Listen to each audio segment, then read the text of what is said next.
Hello, everyone. From the Historical Faith Society, I'm Tim Mahoney, and a lot of you might not know this, but the Historical Faith Society is underneath the umbrella of Patterns of Evidence Foundation. And for a long time, I've been investigating the stories of the Bible, and this month we're focused on the making of a Exodus Explorer. How does that happen? And so I want to welcome Jim and Penny Caldwell. They are coming from, what part of the country are you calling us from? We're from pretty much in the center of Louisiana right now. Cajun country, yep. Right in the middle. Right in the heart. Well, I've known you since 2003. In fact, I got a call from, I believe it was a person by the name of Michael Rood. Yep. And Michael, I think he might have been in Jerusalem at the time, and he knew about you, and he said, hey, there's this couple that I want to tell you about. But it was pretty hush-hush material, at that time, because I don't know if you were still in the country or if you had gotten out. But what we're going to do is this month we're going to look at, what drove you and your family to get involved with looking for places of the Bible. And so, Jim, I know some of this story, but I'd like to just have you guys share a little bit about your life earlier on. You were from the South, and you were, I think, weren't you involved in building houses, or you were doing something, I remember.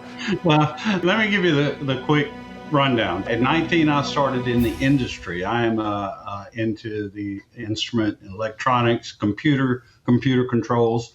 I'm almost, in a couple of years, have 50 years in the industry. And you're talking about the oil industry, right?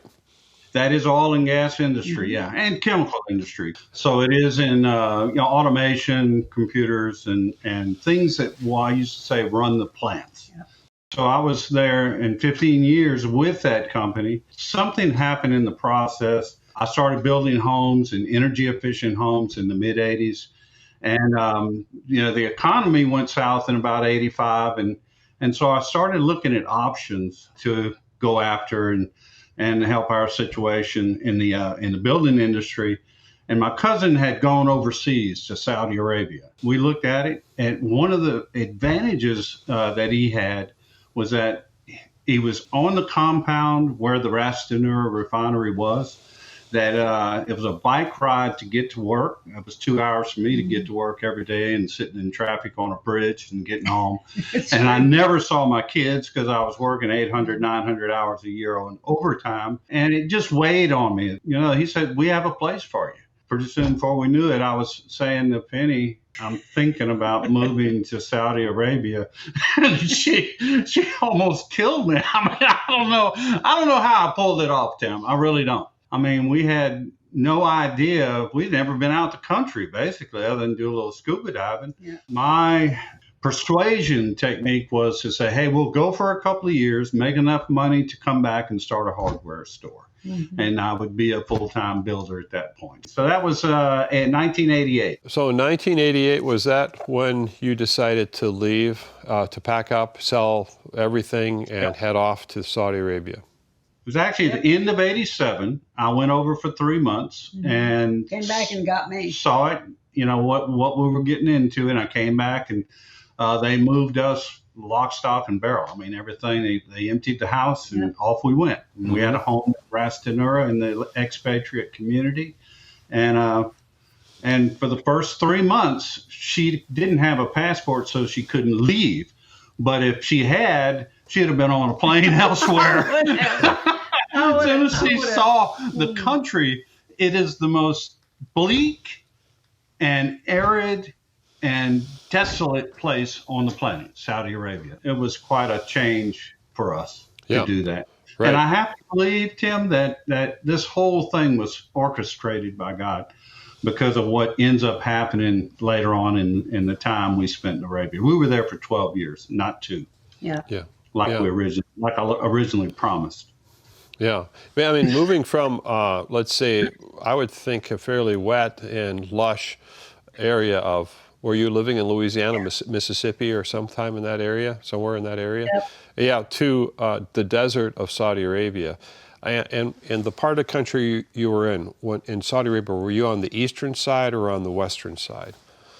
Yeah, we were almost directly on the Persian Gulf. In fact, that's probably one of the things that enabled me to finally get used to being there. The Persian Gulf is quite beautiful. And the Ras Tanura compound where we actually lived was a really nice neighborhood and all behind walls and everything. And on the compound itself, it was very beautiful. And we ended up just being in the first house we were there, just a few blocks from the beach. And the beach was really pretty. I mean, it kind of looked like Fort Walton Beach or Destin in Florida. You know, the sand was very white, the water was very blue, and that enabled me to kind of gel a little bit to be able to get accustomed to life there, because once we left the confines of that compound, it was just as Jim said, it was very bleak, very, very bleak desert. But it was interesting because within about 6 or 7 months of the time that we landed there, there were a few people that would go out in the desert camping, and we got hooked in with a group of people like that. And within the first 8 months we were there, we literally drove with a couple of other trucks from the Ras Tanura in the eastern province of Saudi Arabia. We drove all the way up the pipeline road, which is what they called it, and took a trip all the way to Jordan in our truck. And it was as though from the moment we landed, we got into this desert mode. And I mean, as time went on, we could see the handwriting on the wall, so to speak, because we were becoming accustomed to how to live out in the desert for days at a time, and what you had to bring, and all of this sort of thing. And we literally, before the end of our 12-year stint there, had crisscrossed the entirety of the Arabian Peninsula in our truck, from top to bottom, from east to west. It was an utterly astonishing, amazing ride. I mean, there's just so much there that is profound, and we came to have a real love for that very bleak land, just a real love for it. Yeah, I know. There's an attraction to the desert and to some of these locations. There's a feeling that you get when you're there that you can't explain. And nights in the desert, right? The nights in the desert are like no other because the sky seems so enormous. Yes. I want to talk about your children, because your children, how old were they when you headed off? Oh gosh, Chelsea was barely 4 and Lucas was barely 6 when we landed there the first time. They were very young. They grew up in Saudi Arabia. They call it their home even to this day. They sure do. Yeah. They also had a deep love for going all these interesting places and staying out in the tent for 3, 4, 5, 6 days at a time, and being able to just roam freely in that wide open space. And just as you said before, that desert sky at night, there's no place like it. Yeah. You also fell in love with the people of Arabia, in a sense. You enjoyed meeting them. There's almost like a custodianship of the land, and particularly the first couple of years we were there, we were primarily traveling in the eastern province. There were a number of really ancient locations, Thaj being one of them, that perhaps we'd done a little bit of research and perhaps had some kind of biblical connections even over in the eastern province. So we were very interested to go to these places. And when we would stay out in the desert, the Bedouin were enormously friendly people. You know, we were always welcomed, especially out in the desert. The people who still choose to make their living there nomadically are very, very friendly people, very friendly. So you're over there and doing your job and living in Arabia. And you mentioned a comment that you felt that God eventually, when you look back on your life, that there was a reason why you were there. So was there anything in particular that happened to you that caused you to think, well, maybe I'm here for more than one reason? Well, let me set just a little bit of a stage. We were there that first couple of years, and everything was going just fine. And we had fallen in love with the desert. We had made a trip all the way down to Yemen. We had made trips all the way up to Northwest Arabia and over into Jordan and into Israel. And we were just blowing and going. And then one morning, we actually had some friends over, and it was the wee hours of the morning. And at the time, we didn't have anything other than the VOA radio. And our neighbor came bursting in our front door and said that Saddam Hussein was rolling tanks into Kuwait City. And that was very significant at that moment because we only lived about 180 kilometers south of the Kuwait border. And if he had continued on, he would have taken over the northern part of eastern Saudi Arabia. And of course, that's where all the oil fields at the time were. So this was highly significant. I'll fast forward you about a year or so later. We and myself and the kids were actually exiled out of the region while the first Gulf War raged on. But after that Gulf War, Jim came and got us. We went back and we landed back in Arabia in about July or so of 1990, and everything had changed due to that war factor. And it was a really awful time, and for us individually as well, because I had been out with the kids for almost a year, and quite honestly, that was an enormous financial strain. And because of the tensions in the region, we didn't know whether we should stay there, whether we should go. I wanted all of us to go home and get away from the whole thing, just due to the wartime footing, so to speak, but ended up staying. But by the end of November of 1990, we had some decisions to make, and it was basically financial. We were a lot of money in the hole from this whole war scenario, and we were trying to make a decision. Are we going to leave here? Are we going to go home? Or are we going to stay? It's tough. And A real tough time. during that period of time, Jim was working a 3 to 11 shift at the refinery. And I was able to drive on the compound. It was allowable for women to drive. And I went to pick him up one evening, about 5 minutes after 11 p.m., in the very early part of December of 1990. And he had had such an experience. I'll let him tell you about it. That experience is what shot us off like a rocket into exploration exodus. Now, I'm a guy that's skeptical of people, that have visions and say this is that and that.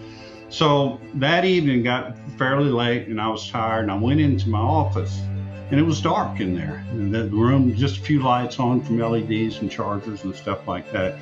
And I remember leaning back in my chair. I kind of kicked back and I looked up and there was a whiteboard in front of me. And suddenly, as if a switch clicked on and an old style movie camera started a projection on a wall on that white screen, I saw a scene pop up, a desert scene, and I was immediately drawn into it.